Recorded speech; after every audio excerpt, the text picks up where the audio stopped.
අවශ්‍ය බොහෝ ඒවා කියන ගමන් සියලු දෙනාම සවුන්ස් ඔපරේටර් YouTube channel එකට සාදරයෙන් පිළිගන්නවා. අද මේ වීඩියෝෙන් කතා කරන්න යන්නේ ලංකාවේ මුදලින් 4,25,000ක පමණ මිලක් වෙන වයර්ලස් මයික්‍රොෆෝන් එකක් ගැන. ඇයි මෙච්චර මිල? මොකක්ද මේකේ තියෙන විශේෂත්වය? අපි ඒ දේවල් ගැන මේ වීඩියෝ එකෙන් කතා කරමු. මේ තමයි Sennheiser EW500. මුලින්ම මම මේකේ තියෙන ප්‍රධාන කොටස් තුන නම් කරලා ඉන්නම්. මේකට කියන්නේ මයික්‍රොෆෝන් කැප්සියුල් කියලා. ඒකෙන් තමයි අපේ කටහඬ පික් කරගන්නේ. ඒකෙන් පික් කරගන්න කටහඬ low voltage signal එකක් බවට පත් වෙනවා. ඒ signal එක ඊළඟට මේ කොටසට ඇතුළු වෙනවා.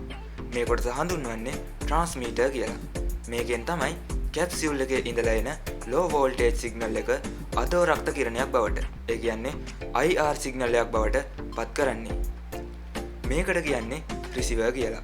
මේකෙන් තමයි ට්‍රාන්ස්මීටර් එකෙන් IR සිග්නල් එකක් බවට පත් කරලා ඉවන සිග්නල් එක නැවතත් ලෝ වෝල්ටේජ් සිග්නල් එකක් බවට පත් කරලා මික්සර් එකට ලබා දෙන්නේ.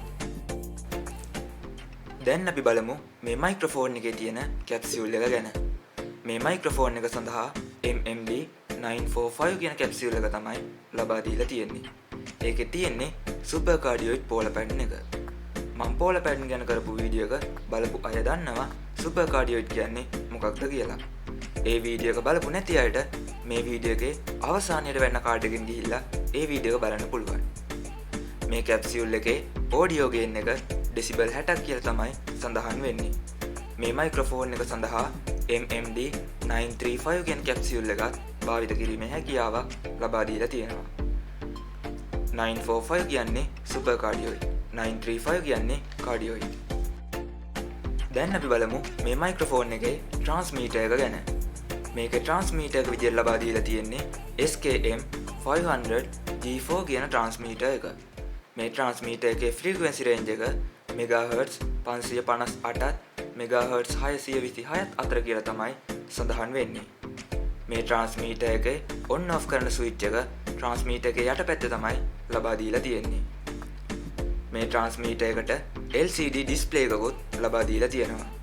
ඒ ඩිස්ප්ලේ එක මගින් NF level එක, channel එක හා battery level එක ඉන්ඩිකේට් කරනවා. මේ මයික්‍රොෆෝන් එක සඳහා Sennheiser brand එකෙන් එන AA batteries දෙකකුත් ලබා දෙන්න Sennheiserලා අමතක කරලා නැහැ. මේ මයික්‍රොෆෝන් එකේ එහෙම නැත්නම් SKM 500 G4 කියන ට්‍රාන්ස්මීටර් එකේ තියෙන තවත් විශේෂම ෆීචර් එකක් තමයි මෙන්න මේ කන්ට්‍රෝලර් එක. මේ කන්ට්‍රෝලර් එක මගින් ෆ්‍රීකවෙන්සි එක, වොලියුම් එක හා EQ එක කන්ට්‍රෝල් කිරීමේ හැකියාවක් ලබා දීලා තියෙනවා. දැන් අපි බලමු මේ රිසීවර් එක ගැන. ඊට කලින් වීඩියෝ එකට ලයික් එකක් දැම්මේ නැත්නම් වීඩියෝ එකට ලයික් එකකුත් දාලා channel එකට අලුත් කෙනෙක් නම් channel එක subscribe කරලා අපිත් එක්ක එකතු වෙලා ඉන්න. මේකේ රිසීවර් එක විදියට ලබා දීලා තියෙන්නේ EW300 500 G4 කියන රිසීවර් එක. මේ EW කියන්නේ Evolution Wireless කියන එක. මුලින්ම මේකේ ෆ්‍රන්ට් සයිඩ් එකේ තියෙන්නේ මොනවද කියලා බලලා ඉමු. මෙතන තමයි මේ රිසීවර් එක power on off කරන ස්විච් එක ලබා දීලා තියෙන්නේ. රිසීවර් එක සඳහා LCD ඩිස්ප්ලේ එකක් තමයි ලබා දීලා තියෙන්නේ. මේ ඩිස්ප්ලේ එක බැලුවාම ඔයාලටම හිතා ගන්න පුළුවන් මේ රිසීවර් එක කොච්චර ඇඩ්වාන්ස් විදියට නිර්මාණය කරලා තියෙනවද කියලා. මෙතන තියෙනවා කන්ට්‍රෝලර් එකක්. මේ කන්ට්‍රෝලර් එක මගින් තමයි මේ රිසීවර් එකේ අවුට්පුට් ලෙවල් එක කන්ට්‍රෝල් කරන්නේ. මෙතන තියෙනවා headset logo එක තියෙන 3.5mm AUX port එක. ඒ port එකට headset එකක් plug කරලා මයික්‍රොෆෝන් එකෙන් පික් කරන audio එක live ඇසීමේ හැකියාවක් ලබා දීලා තියෙනවා. ඒ වගේම ESC බටන් එකක් සහ scenes බටන් එකකුත් ලබා දීලා තියෙනවා. ඊළඟට බලමු මේ රිසීවර් එකේ back side එක ගැන. මෙතන තියෙනවා DC in කියලා port එකක්. ඒ port එකෙන් තමයි මේ රිසීවර් එක සඳහා අවශ්‍ය power එක ලබා දෙන්න තියෙන්නේ. ඊළඟට තියෙනවා Ethernet RJ45 කියලා සඳහන් කරපු port එකක්. ඒ port එක මගින් network හා සම්බන්ධ කිරීමේ හැකියාවක් ලබා දීලා තියෙනවා. මේ port එක වැඩි වශයෙන්ම භාවිත වෙන්නේ digital mixer සමග. ඊළඟට තියෙනවා XLR port එකක් හා DSO TRS jack plug කළ හැකි port එකක්. මේ port එක මගින් signal output ලබා ගන්න පුළුවන්. ඊළඟට තියෙනවා ඇන්ටනාවන් හා ඇන්ටනා 2 කියලා සඳහන් කරපු පෝට් දෙකක්. මේ දේවල් ටික තමයි බැක් සයිඩ් එකේදී දැක ගන්න පුළුවන් වෙන්නේ. මේ මයික්‍රොෆෝන් කිට් එක සඳහා අවශ්‍ය කරන තවත් පොඩි අයිටම් ටිකකුත් මේ කිට් එක සමග හම්බ වෙනවා. එකක් තමයි මේ රිසීවර් එකට අවශ්‍ය පවර් එක ලබා දෙන පවර් ඇඩැප්ටර් එක. NT2 පවර් ඇඩැප්ටර් එකක් තමයි මේ රිසීවර් එක සඳහා ලබා දීලා තියෙන්නේ. මේ පවර් ඇඩැප්ටර් එකේ අවුට්පුට් එක වෝල්ට් 12ක් හා මිලි ඇම්පියර් 300ක් කියලා තමයි පවර් ඇඩැප්ටර් එකේ සඳහන් වෙන්නේ. මේ රිසීවර් එක වෝල්ට් 10.5ත් 16ත් අතර ක්‍රියා කරවීමේ හැකියාව සෙන්හයිසර්ලා විසින් ලබා දීලා තියෙනවා. මේ මයික්‍රොෆෝන් එක සඳහා BNC ඇන්ටනා දෙකකුත් ලබා දීලා තියෙනවා. මේ ඇන්ටනා දෙක මගින් ඈත සිට එන සිග්නල් එකක් වුවත් ග්‍රහණය කර ගැනීමේ හැකියාවක් ලබා දීලා තියෙනවා. මේ මයික්‍රොෆෝන් රිසීවර් එක ටේබල් එකට මවුන්ට් කර ගැනීම සඳහා GA3 රැක් මවුන්ටර් එකක් හා මයික්‍රොෆෝන් එක මවුන්ට් කර ගැනීම සඳහා මයික් හෝල්ඩර් එකකුත් ලබා දීලා තියෙනවා. මේ මයික්‍රොෆෝන් එක ලංකාවේ මුදලින් 4,25,000ක් විතර වෙනවා. මේක ඇහුව ගමන් ඔයාලට ආපු ප්‍රශ්නේ තමයි ඇයි මෙච්චර මිල? මොකක්ද මේකේ තියෙන විශේෂත්වය කියන එක. මේකේ තියෙන පළවෙනි විශේෂත්වය තමයි SWM software එක ලබා දීලා තියෙන එක. SWM කියන්නේ wireless system manager කියන එක.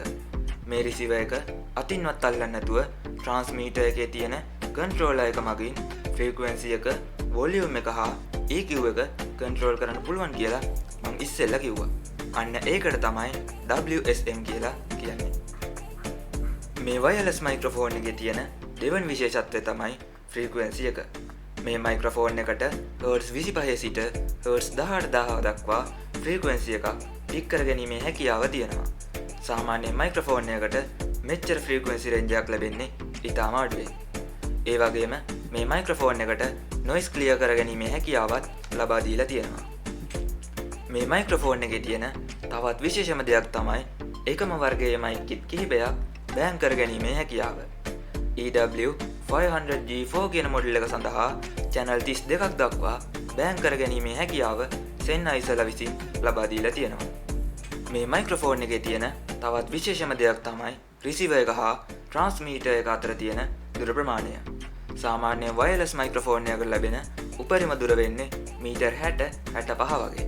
නමුත් EW500G4 සඳහා මීටර් 100ක දුර ප්‍රමාණයක් ලබා දීලා තියෙනවා. ඒක තමයි මම මේ මයික්‍රොෆෝන් එකේ දකින විශේෂම දේ. මේ මයික්‍රොෆෝන් එකේ ඩිසයින් එක ජර්මන් වලට තමයි අයිති වෙන්නේ. නමුත් මේක හදන්නේ US වල.